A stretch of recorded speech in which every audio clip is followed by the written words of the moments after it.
Raid Bosses is a solo game that focuses on hand building, cooldown management, and strategic adaptation. It takes about 30 to 60 minutes to play.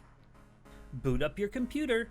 You're trying to load into your favorite online fantasy game, but to complete the process, you'll have to defeat one of 6 unique raid bosses that act as server guardians, protecting the server's asset files.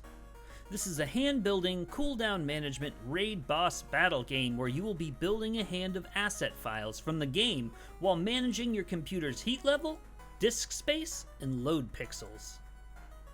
Choose from 6 unique characters that start with their own set of cards, each wielding unique stats and abilities.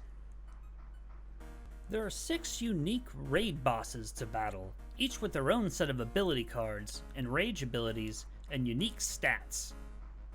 You will be building a hand of asset cards from an always shifting line of 5 cards known as the queue.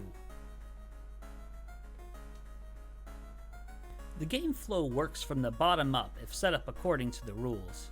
First, you'll want to check your cooldown area to see if you have any cards cooling down. Take 1 load pixel from each card. If any cards have 0 load pixels on them, they return back to your hand. Next, you'll roll your heat dice based on your current heat level.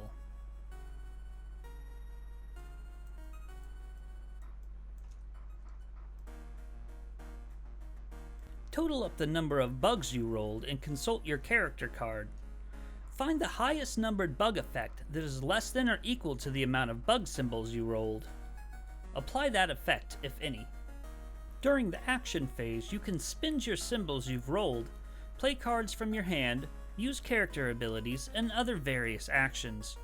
For example, I could spin these symbols I've rolled to purchase this wizard's hood, which is 1 code and 2 bug symbols. To do so, I would drag the symbols over to the spent area and take the card into my hand. I could also play the short bow or the dagger card since I have enough load pixels to pay their cooldown cost.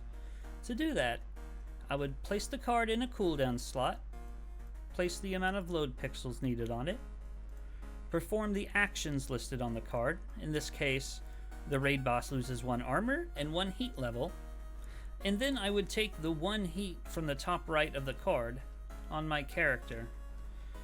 If your heat level ever goes above 6, which in this case it would push us to 7, which is above 6, it would immediately trigger your overheat bug effect on your character card, which is notated by the little fire under the bug symbol.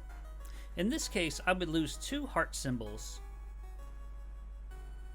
If I would have gained 2 heat instead of 1, that extra 1 heat would have been lost, and then your heat level resets back to 1. Consult the rulebook or your turn reference card to see all available actions on your turn. After performing all of the actions you want for the turn, remove any symbol tokens you gained back to the supply pile. If there is a card in the first slot of the queue, discard it, and slide any remaining cards all the way to the left, and refill any missing cards up to 5 from left to right. Next up is the raid boss's turn. If the raid ability deck is empty, go ahead and shuffle the discard pile and form a new deck. Draw the top card of the raid ability deck. Read and apply its effects, and then increase the raid boss's heat level by the heat level indicated in the top right of the card. If the raid boss exceeds 6 heat, it becomes enraged. Move the enrage marker up 1 spot and reset the boss's heat level to 1. Any extra heat from the effect is lost. This new enrage ability is unlocked and in effect. If the effect is a simple gain or lose effect, it triggers immediately after the enrage marker moves to it. You will then draw and play the top card from the enrage deck, discarding it into the raid boss's normal raid ability discard pile. At this point, it's the player's turn again, and the process gets repeated until either the player or the raid boss have 0 hearts remaining. You now know enough to get started playing raid bosses. Make sure to check the rulebook for further character card and raid boss card breakdowns, including asset card breakdowns, frequently asked questions, and an iconography page.